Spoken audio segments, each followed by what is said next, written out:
آپ کا جو سلسلہ خلافت کہہ لیجیے، سلسلہ بیعت کہہ لیجیے، بحمداللہ یہ نقشبندی سلسلہ ہے. صحیح. اور قبلہ مجدد الف ثانی ہوں، شیخ محقق ہوں، بلکہ میں اور پیچھے تک چلا جاؤں تو سلطان محمود غزنوی. نقشبندی سلسلہ اتنا متعارف ہمارے یہاں نہیں ہے عموماً، اگرچہ یہ وہ زبردست سلسلہ ہے کہ جس میں بڑے بڑے دلیر اور بہادر لوگ گزرے ہیں.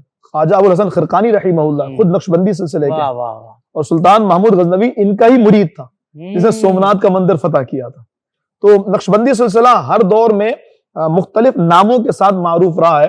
ابتدا میں جناب صدیق اکبر سے چونکہ سلسلہ چلا ہے تو صدیق اکبر سے جنید بغدادی تک صدیقیہ کہلایا، وہاں سے باعث بستامی تک یہ تیفوریہ کہلایا، اور وہاں سے قبلہ خواجہ بہاء الحق تک یہ بہاء الحق والدین آپ تک یہ سلسلہ نقشبندیہ کہلایا. اور پھر اسی نقشبندی سے سلسلے سے یہ سلسلہ آگے بڑھتا چلا گیا، اور آج ہمارے ہاں یہ نقشبندی سلسلہ معروف ہے. آپ اسی سلسلے کے مرید بھی تھے اور خلیفہ بھی تھے. اور نقشبندی سلسلے میں ویسے تو سارے سلسلے اعلیٰ ہیں، اور سارے سلسلوں کا فیضان جو ہے، سارے سلسلوں کو فیضان قبلہ غوث اعظم دستگیر رضی اللہ تعالیٰ عنہ کوئی، یعنی ان کا فیضان ہی سارے سلسلوں کو حاصل ہے.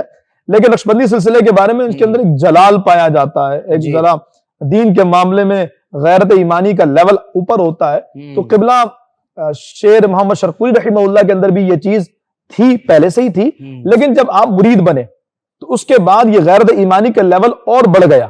اور یہ ہمارے دیکھنے والوں کے لیے بھی وہ پیغام ہے کہ جب پیر کی عادتیں صحیح نہیں ہوتی تو مرید کی عادتیں کیسے صحیح ہوں گی. پیر بنانے کا مقصد کیا ہوتا ہے؟ مقصد یہ ہوتا ہے کہ عمل میں اضافہ ہو، للہیت بڑھے، اللہ کی طرف. تو یہاں تو پیر کا حال یہ ہے کہ پیر مرید کی طرف دیکھ رہا ہوتا ہے، جو مالدار ہے، جو پارٹی ہے، جو سیٹ ہے، اس کی طرف وہ قریب ہے، غریب بیچارہ دھتکار دیا جاتا ہے. تو قبلہ شیر محمد شرقوری رحمہ اللہ کی وہ نصیحت مجھے یاد آ رہی ہے. آپ فرماتے ہیں جو پیر اپنے غریب مرید کے ہاں اس کا خیال کیے بغیر ٹھہرتا ہے اور اس کے ہاں مہمان بنتا ہے، فرمایا وہ ڈاکو ہے. اللہ اکبر. یہ ہمارے یہاں آج کل جو ماحول چل پڑا ہے کہ تربیت کا کوئی سامان نہیں ہے. پیر اس لیے بنائے جاتے ہیں تاکہ مجھے تعویذ اچھا مل جائے، اور مرید اس لیے بنائے جاتے ہیں تاکہ گاڑیاں، کوٹھی، بنگلہ مل جائے.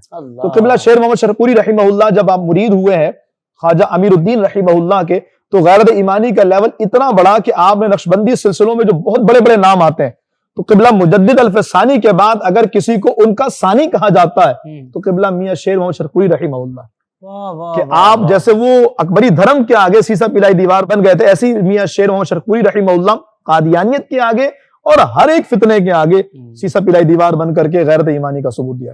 سوشل میڈیا پر اسلام کی صحیح تعلیمات جاننے کے لیے ابھی حافظ سائر قادری کا نیا YouTube channel Islamic digital studio subscribe کر لیں، اور ہاں نوٹیفیکیشن بیل آئیکن کو بھی پریس کر لیں تاکہ ہماری نئی ویڈیوز آپ تک بر وقت پہنچ سکے.